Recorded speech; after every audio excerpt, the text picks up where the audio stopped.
Tsur Yeladecha Teshi. C'est-à-dire, Tsur, c'est le rocher, donc Dieu, tu as créé tes enfants avec la capacité d'oublier. Mm-hmm. C'est toi-même qui as, fait l'homme de façon à ce que ce soit un être d'oubli.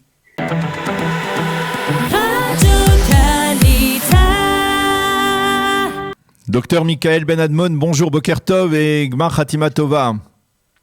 Et Gmar Hatima Tova, Boker Tov, chez nous on dit Tiskou les Shanim Rabot, Nimod Vetovot. Voilà, alors on peut le dire effectivement, Tiskou les Shanim Rabot, Nimod Vetovot. Alors, les lendemains de Kippour sont toujours difficiles à négocier, on passe de cette grande journée de spiritualité à un retour à la réalité, mais là, on est tout de suite plongé dans le Shabbat, et un Shabbat avec une paracha qui, il faut bien avouer, est complexe à déchiffrer, à décrypter, surtout après certains messages de la fête de Kippour qui sont relativement simples, hein.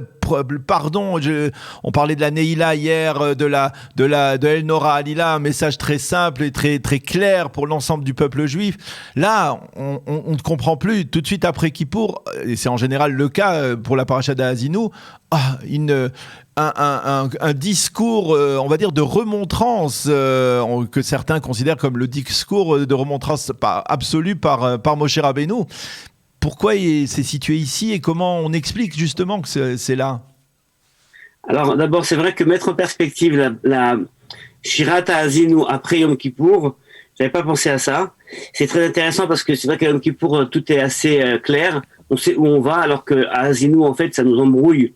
À moins de s'asseoir vraiment et d'étudier cette Shira, on comprend pas vraiment où on veut en arriver. Mais il faut savoir que la Shirat Ha'azinu a été en fait extrêmement courante parce qu'on sait dans le Talmud de Rosh Hashanah, je crois à la page 31, on nous dit que cette Shira était lue en fait toutes les 6 semaines. C'est-à-dire que toutes les 6 semaines, on lisait une partie. Toute cette paracha a été séparée en 6 parties. Et chaque partie, évidemment, a été un certain sujet de la paracha. Et on lisait en continuum, comme ça, toute l'année. Toutes les 6 semaines, la Shirat Ha'azinu, un peu comme pour nous dire, attention, on peut être dans n'importe quelle période de l'année, on peut être à Purim, à Hanouka, comme à Kippour, mais Shirat Ha'azinu, elle est toujours avec nous. Et nous, on la rencontre aujourd'hui, ce minag, on l'a plus du tout. Et nous, on rencontre aujourd'hui Shirat Ha'azinu, justement, uniquement au lendemain de Yom Kippour. Et donc, on ouvre les yeux parce que c'est vrai que on a l'impression que le message de Yom Kippour, eh bien, n'est pas celui de Shirat Ha'azinu. Ha'azinu, pour certains, comme Daniel vous l'avait dit, c'est la plus grande des Tochecha, la plus grande des remontrances, au lendemain de Yom Kippour. Et c'est vrai qu'il y a des choses qui sont absolument dures à lire, hein, là-bas, et on va s'arrêter sur quelques points. Et pour d'autres, c'est comme pour le Ramban, Nachmanide, c'est l'histoire d'Israël, simplement, c'est l'histoire du peuple juif. C'est une névoie, c'est une prophétie, une grande prophétie, qui concerne le passé, le présent et le futur. Et quelque part, c'est justement la clairvoyance de voir ce qu'on va advenir d'une façon extrêmement lucide, c'est-à-dire on n'est pas des anges, mais on n'est pas non plus les plus grands des mécréants, et pourtant on se retrouve dans une situation où à certains moments on oublie Dieu veut nous exterminer, ni plus ni moins, nous faire disparaître de la scène, et puis après on revient pour des raisons pas très claires. Donc c'est vraiment une paracha extrêmement compliquée. Si vous voulez bien, je vais essayer de trouver un verset de la paracha qui, à mon sens, une sorte de pivot dans la paracha. On a un verset, donc dans le chapitre 32, le verset 19, qui est le suivant. Le verset 18, qui dit Tsur Yeladecha Teshi, Vatishkach El Mecholelecha. Alors, je traduis avec, pour l'instant, la traduction du rabbinat, parce que c'est la traduction qu'on connaît en français. Alors, Tsur, donc, c'est le rocher, n'est-ce pas, le rocher qui t'engendrera, tu le dédaignes. Tsur Yeladecha Teshi. Vous voyez, c'est pas du tout traduit littéralement, hein. Et tu oublies le Dieu qui t'a fait naître. Vatishkach El Mecholelecha. Alors, que dit le verset? Donc c'est Moshe qui parle, hein. Je vous rappelle que c'est le grand discours de séparation de Moshe. Le rocher qui t'a engendré, qui a engendré les enfants, donc Dieu qui a créé le peuple juif, Teshi, toi le peuple juif, tu le dédaignes. Donc il décrit là en fait un certain rapport du peuple d'Israël à son Dieu, qui est un rapport d'éloignement. Et ensuite, donc la deuxième partie de la phrase, Vatishkach el mecholelecha, et tu oublies le Dieu qui t'a fait naître. Hein, c'est le même sens. Mais alors, on a ici toute la dialectique de la mémoire et de l'oubli. C'est ça qui est intéressant. Mais je crois et donc le texte là nous dit une chose intéressante, c'est que Dieu a créé lui-même le peuple juif et ce peuple-là va l'oublier. Un peu étonnant, mais c'est comme ça que ça marche. Mais j'aimerais vous ramener un commentaire que j'ai trouvé dans un livre que vous connaissez peut-être, qui est un livre d'un rabbin algérien qui s'est installé à Bakar en fin de vie, qui était le Rav David Ibn Khalifa, un rabbin qui était connu en Algérie et qui ensuite est rabbin à Massy et qui est venu s'installer à Bakar et qui a écrit un livre de commentaires sur la paracha qui s'appelait Michlal Yofi. Un livre de commentaires. J'ai ouvert ce livre de commentaires il y a quelques jours en cherchant justement la pensée des sages séfarades qui se trouvent, entre parenthèses, non pas dans des livres systématiques de philosophie, mais dans les commentaires de la paracha. Alors, et ce rabbin, en fait, nous dit la chose suivante. Il dit, il faut lire le mot Teshi, donc, qui veut dire, comme Rachid nous le dit, oublier. Et alors, ça serait Tsur Yeladecha Teshi. C'est-à-dire, Tsur, c'est le rocher, donc Dieu, tu as créé tes enfants avec la capacité d'oublier. Mm-hmm. C'est toi-même qui as, fait l'homme de façon à ce que ce soit un être d'oubli. Et du fait que ce soit un être d'oubli, ne viens pas ensuite t'étonner, justement, qu'il te quitte. Mmh.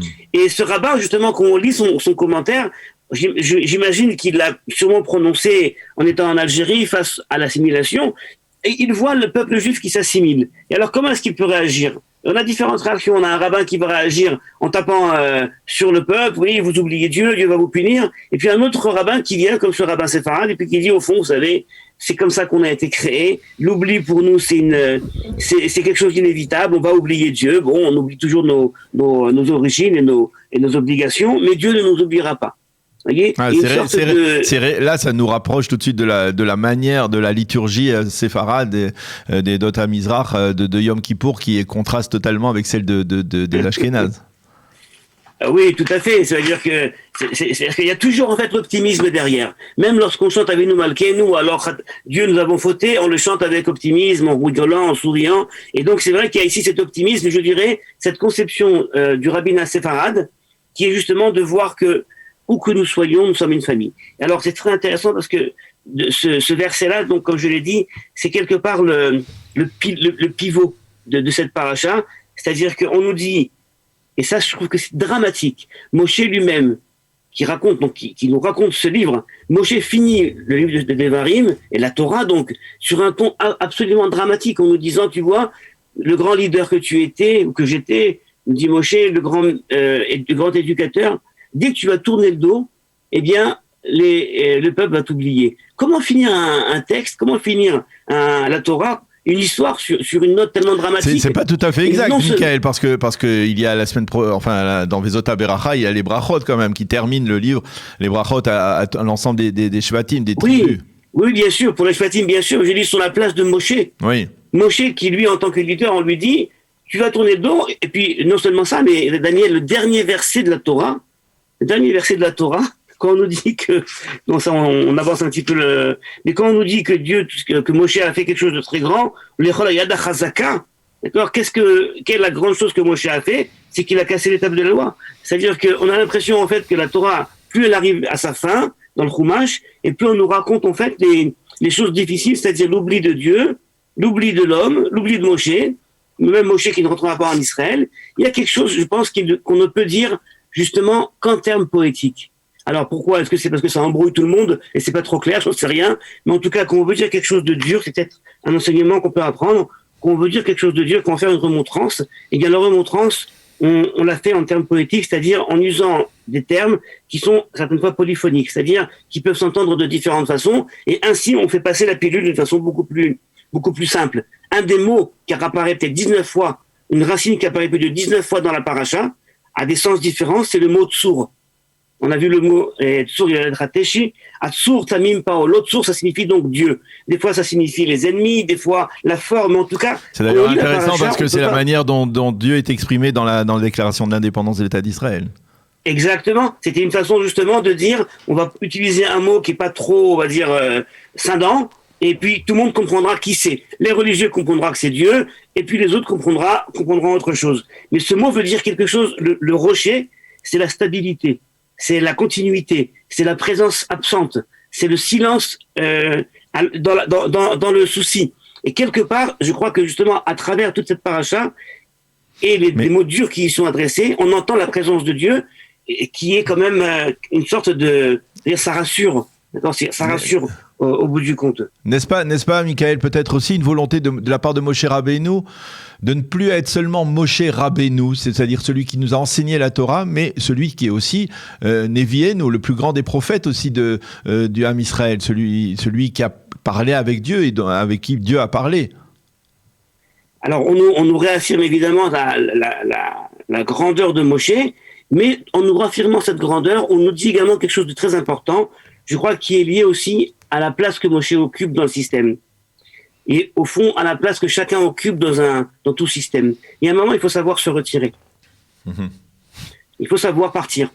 Et alors, à partir de quand on peut savoir que le moment est arrivé de quitter la scène?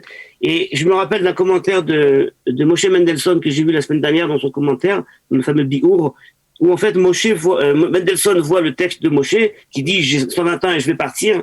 Et alors, Mendelssohn dit « pourquoi Moshe part ?» La force, il l'a toujours, nous dit le verset. « L'ochata eno », son œil n'a pas flanché, donc il est toujours fort. La sagesse, même si certains considèrent qu'il a perdu sa Torah, mais au fond, il a une sagesse encore.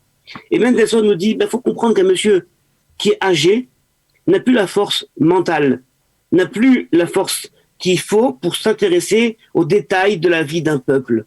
Et je crois que c'est ça justement peut-être ce que nous dit la Torah, et c'est peut-être pour ça que Moshe, en fin de parcours, a arrêté de se battre contre Dieu. Même s'il a insisté plus d'une fois, on dit 515 fois. Alors justement, être Hanan. on aurait pu imaginer qu'on nous rapporte justement ce Moshe qui vient et qui persiste. Mais non, on nous dit rien d'ailleurs pour rappeler la mémoire d'un ami qui est décédé du corona et du cancer mêlé. C'est pas du complotisme. Alors, le Rav Shimon Bitton, qui a écrit un livre intéressant sur le rapport entre la paracha et la Haftara, eh bien, la paracha de la Haftara qu'on va dire demain, ça va être la Haftara qui est tirée du Sefer Shmuel. Quand Azinu est lu entre Yom Kippur et Sukkot, on fait la paracha, on fait Shirat David. Et alors, il nous dit, ce rabbin Shimon Bitton, Zechrono Livracha, qu'en fait, il manque deux choses dans la Shirat David. Il manque deux événements importants qui ne sont pas rapportés. Il manque le don de la Torah et il manque la traversée de la mer Rouge, l'ouverture de la mer Rouge. Et quelque part, pourquoi ces deux événements qui sont dans la Haftara n'apparaissent pas du tout dans le texte de la paracha? Moshe s'efface encore une fois. Moshe prépare son départ, et donc les deux événements qui sont ceux qui ont été ceux de son fait, c'est lui qui a reçu la Torah, celui qui a ouvert la mer Rouge, c'était les deux plus grands événements de 40 ans de désert. En fait, il les met sous silence, soit par modestie, soit aussi par compréhension que lorsqu'on donne le passage à quelqu'un d'autre, eh bien, il faut commencer à se faire silencieux. Donc on finit sur une certaine note également de modestie de Moshe, le grand Moïse qui va justement nous quitter. Eh bien, docteur Michael Ben-Admon, merci beaucoup pour cet enseignement qui nous permet d'une certaine manière de lier en fait la période dans laquelle on se trouve des fêtes de Tishri et la paracha de cette semaine de paracha de Haazinu. Merci beaucoup d'avoir été avec nous encore une fois. Bonne fête, Shabbat Shalom et à bientôt. Shabbat Shalom et Chag Sameach.